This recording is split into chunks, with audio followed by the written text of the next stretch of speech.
Hey, 42 here. Next time you get up in the morning, shower, and put on your freshly washed clothes before work, spare a thought for the toshers of Victorian London. It may sound like an insult born in a Scottish pub, but a tosher was a genuine job title given to hard-working, strong-nosed men who made their living wading through the horrors of the sewers that ran beneath London in the 19th century. And I'm not talking about your bog-standard, pun intended, sewer repairman that you may see disappearing down a manhole in a high-vis jacket today. Toshers were in search of something more lucrative, because beneath the layers of filth lay riches in the form of copper, silver, and gold. And there was a surprisingly good living to be had down there for those who had the stomach. In 1868, engineer Joseph Bazalgette and his team finished construction of the ambitious and sophisticated, for the day, London Underground sewer system. More about him later. Before then, however, London's sewers were antiquated, overburdened, and poorly planned, if they existed at all. Most areas of the city still threw their waste into the street, where drainage channels saw it sloosh underneath the feet of passing pedestrians. Londoners had been throwing their various fluids and expulsions into the River Thames ever since the Romans packed up their belongings and stopped maintaining their fancy sewers. Throughout most of the 19th century, most homes didn't have flushing toilets. Instead, the waste was sunk into a cesspit, where it was collected every night by an unfortunate army of night soil men. Night soil men quietly visited cesspits whilst the respective owners slept, gathering the waste in wicker baskets and throwing it into the nearest river, whether that was the Thames or one of its tributaries, such as the River Tyburn, Walbrook, or Fleet. As a result, London's rivers became large, stinking, open sewers. And as London grew, so did the amount of sewage in its water. To worsen matters, the sewage water was mixed with discarded offal from the city's butchers, industrial waste from factories, and even human bodies. In 1710, Jonathan Swift, author of Gulliver's Travels, wrote of the River Fleet, "Sweeping from butchers' stalls, dung, guts, and blood. Drowned puppies, stinking sprats, all drenched in mud. Dead cats and turnip tops come tumbling down the flood." And as a population boom engulfed the city in the 19th century, the problem only grew worse. In 1801, London's population was about 1 million. By 1851, it had more than doubled to 2.6 million, only to double again to 5.5 million by 1891. Every day, ships arrived at London docklands laden with exotic spices, sugar, tobacco, and ivory from across the British Empire. People were drawn from every corner of the world by opportunity and the promise of a better life. But opportunity takes many forms. Whilst many secured work in the city's factories, docks, and construction sites, others, out of desperation, found their opportunity, quite literally, buried in other city dwellers' waste. These dejected immigrants, and indeed many British folk, began inventing new professions based on scavenging. Amongst them were fog muck collectors, known strangely as pure finders, who sought out dog poo from the streets, gathered it, and sold it to leather tanneries. Bone grubbers searched through the city's rubbish bins to find bones to sell to soap factories, along with any other saleable scraps. And mudlarks, the toshers' poorer cousins, searched the Thames shoreline for coins, rope, and iron. Both mudlarks and toshers relied on the carelessness of the city's wealthy to make their living, though the sewers always yielded much higher profits than the shoreline. The toshers would find and sell silver cutlery, gold jewellery and coins that had carelessly escaped from pockets or accidentally thrown out with the rubbish. Anything really that was lost in London could, and usually would, find its way to the sewers, where toshers sort it out. And they earned a surprising sum from this dirty endeavour. The most resourceful toshers were amongst the wealthiest of the Victorian working class. A lot of what we know of the toshers comes from a journalist called Henry Mayhew, who published his interviews with the city's labourers, entertainers and scavengers in 1851. He put an average tosher's daily earnings at around 6 shillings, or £35 in today's money. Not mega bucks, but more than double the tosher's contemporaries.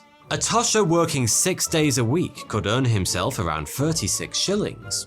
Not too shabby, considering a skilled tradesman, such as a mason or carpenter, earned 25 to 30 shillings a week. And, of course, a tosher occasionally unearthed a particularly lucrative piece of shit-soaked treasure. Put all this together, and, according to Mayhew, a tosher could average the modern equivalent of £20,000 per annum.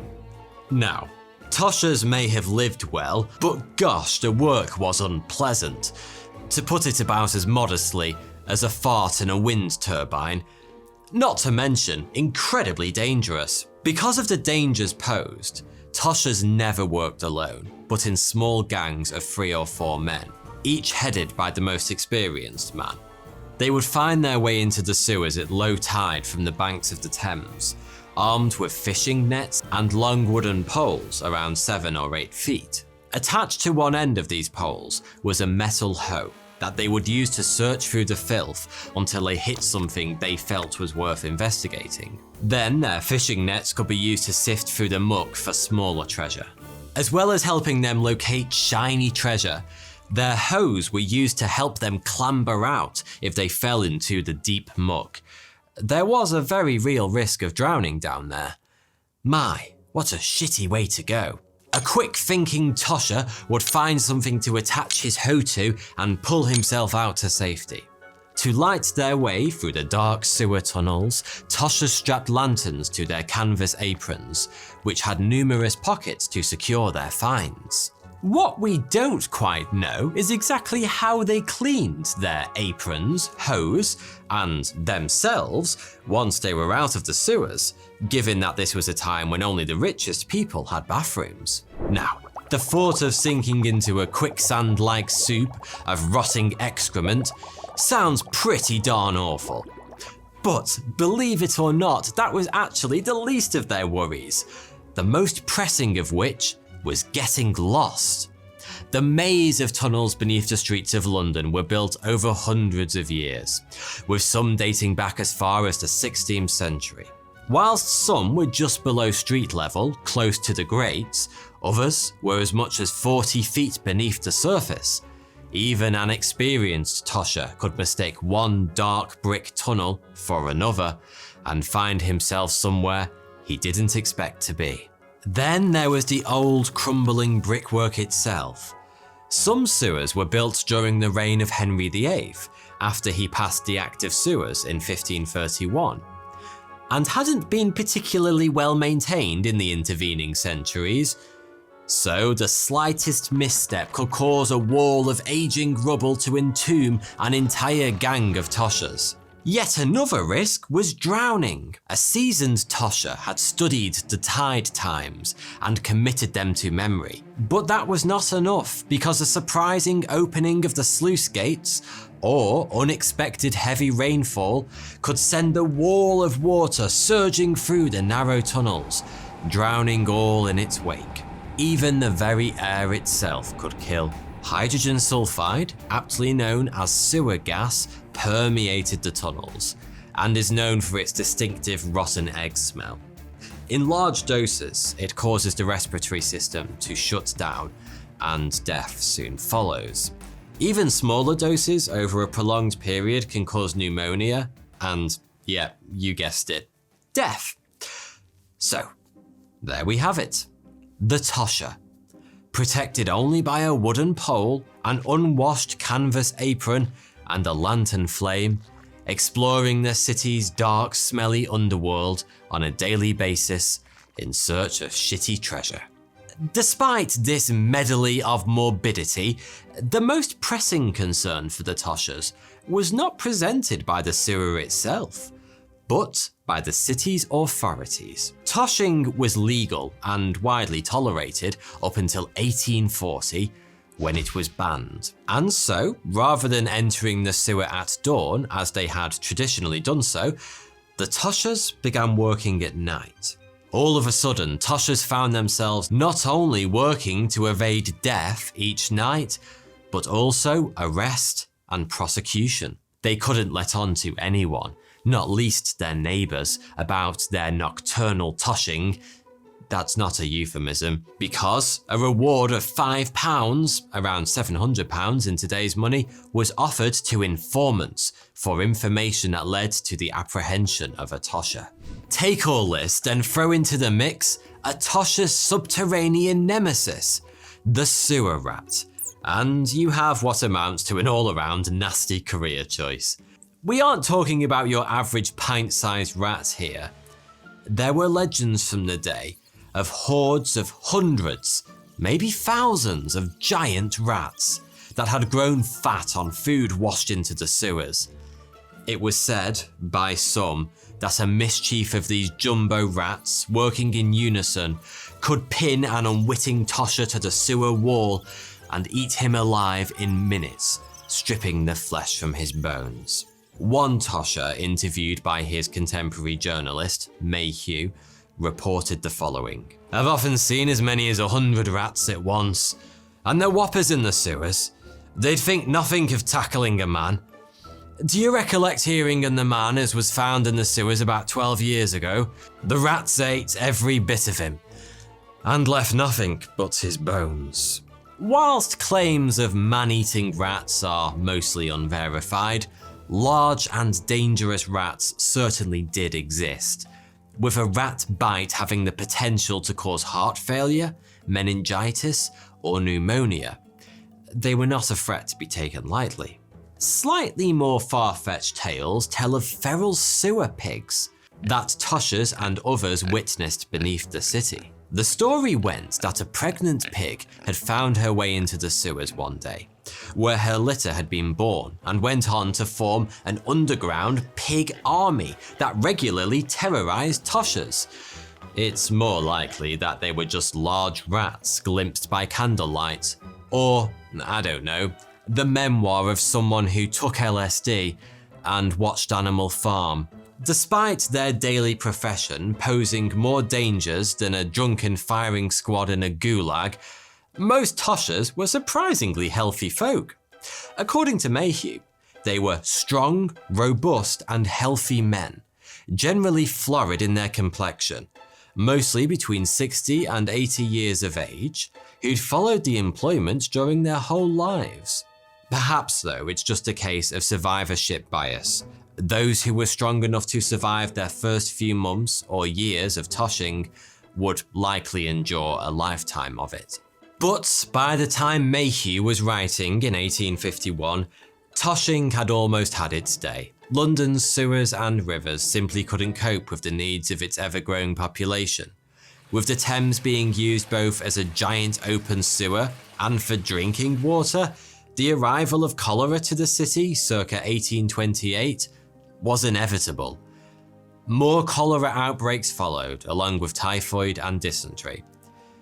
Particularly in the summer months, diarrhea caused by dirty water was a common cause of infant death.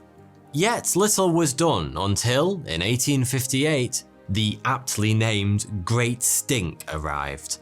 During an unusually hot London summer, weeks of 35-degree temperatures caused a stench of human excrement to rise from the river and almost choke its inhabitants to death. Those who could left for the clean air of the countryside. Those who couldn't mostly succumbed to cholera or typhoid as the stench swept through the city's slums.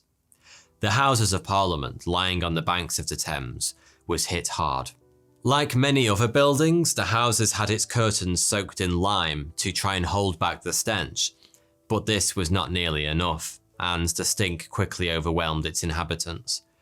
Parliament moved fast, and within 18 days had passed an act providing the vast sums of money the city needed to create a modern sewerage system. And so enter Joseph Bazalgette, who we touched on at the start of this video. He was a contemporary of famed civil engineer Isambard Kingdom Brunel. Bazalgette designed an extensive brick sewer system, complete with pumping stations that carried London's waste out of the city. It was still dumped in the Thames, but much further upstream, away from most of its population, where some poor stinking farmer could deal with it instead. If you've ever flushed a toilet in London, you'll have flushed it into a Bazalgette sewer. Bazalgette's design included the building of the Victoria Embankment on the north side of the river and the Albert Embankment to the south. These embankments had large sewer tunnels that, rather than spitting London's waste out on the Thames shore, carry it away upstream, as well as making it impossible for the toshers to climb into the sewers from the river. They also changed the way the riverside looked and was used forever.